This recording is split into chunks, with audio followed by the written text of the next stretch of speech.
आत्मीय देउबा सबैका लागि दैलो खुल्ला।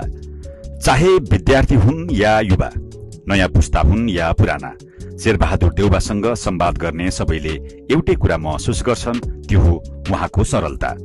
भेटघाटमा उहाँ कुनै अनावश्यक विशेषण जोडेर कुरा गर्नुहुन्न, जे छ मनैदेखि र खुल्ला रूपमा बोल्नुहुन्छ। उहाँको यही निष्कपट शैलीले पहिलो पटक भेट्नेलाई पनि उहाँको फ्यान बनाइदिन्छ। भेटघाटमा केवल राजनीति मात्रै हुँदैन, सन्चो बिसन्चो के छ, परिवारमा कस्तो छ भनेर सोध्ने उहाँको बानीले एक कुशल अभिभावकको झझल्को दिन्छ।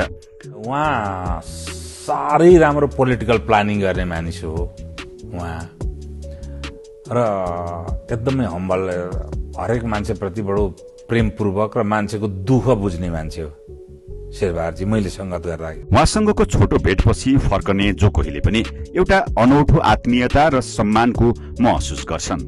उहाँको ढोका सबैका लागि सधैँ खुला छ। व्यवहारमा सरल, सम्बन्धमा आत्मीय, शेरबहादुर देउबा।